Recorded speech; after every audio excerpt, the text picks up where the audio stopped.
आपल्या बायकांचं अर्ध आयुष्य रोज काय बनवायचं या विचारातच निघून जातो. सकाळी काय बनवायचं, दुपारी काय बनवायचं आणि रात्री जेवणाला काय बनवायचं. आणि त्यात जर सुट्टीचा दिवस असेल तर प्रत्येकाला सुट्टी असते आणि आपल्या गृहिणींचा दिवस मात्र पूर्ण कामामध्ये जातो. तर नमस्कार मैत्रिणींनो, मी अंकिता आणि स्वागत आहे तुमचं माझ्या मिनी ब्लॉगमध्ये. गेल्या काही दिवसापासून उत्तराखंडामध्ये एवढा पाऊस आहे की सुट्टीच सुट्टी असते. मुलांना कधी सुट्टी होईल आणि कधी नोटीस येईल कळतच नाही.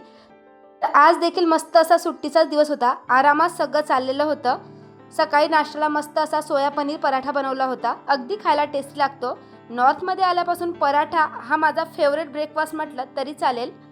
मी सोयाबीन पराठा ट्राय केला आहे की नाही मला कमेंटमध्ये नक्की सांगा. आणि आज मात्र सुट्टीचा दिवस असूनही मी खूप खुश होते.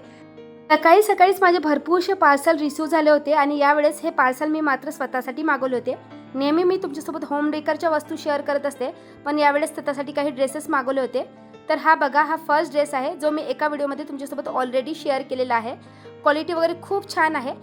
या सगळ्या ड्रेसची लिंक मी स्क्रीनवर टॅग केलेली आहे, तिथे क्लिक करून तुम्ही चेकआउट करू शकता. आणि हा दुसरा ड्रेस तर मला खूप जास्त आवडला. खादी कॉटन मटेरियल आहे, दिसायलाही अगदी सुंदर आहे आणि मटेरियल खूप सॉफ्ट आहे. हे ड्रेसेस कितीही सुंदर असले तरी बाहेर जाताना मात्र मला टी शर्ट पॅन्ट घालायलाच आवडतो. तर 2 टी शर्ट देखील मला रिसीव झाल्या होत्या. गेल्या बरेच दिवसापासून मला व्हाईट त्याचबरोबर ब्लॅक टी शर्ट घ्यायची होती आणि अगदी लूज अशा टी शर्ट घ्यायच्या होत्या. तर बघा, ही व्हाईट टी शर्ट सिंपल अशी टी शर्ट आहे, घातल्यावर अगदी सुंदर दिसते आणि त्याबरोबर ही सिंपलशी ब्लॅक टी शर्ट मागवली होती.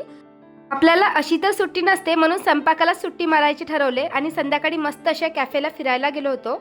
इकडे उत्तराखंडात एवढे सुंदर सुंदर कॅफेज आहे ना की मन भारावून जातं आणि वातावरण देखील पावसामुळे खूप सुंदर झालं होतं. त्यामुळेच तुम्ही कधी उत्तराखंड फिरायला आला ना तर इथल्या कॅफेजला नक्कीच भेट द्या. चला तर मग ब्लॉग इथेच एंड करते. भेटूया नेक्स्ट व्हिडिओमध्ये. Bye bye.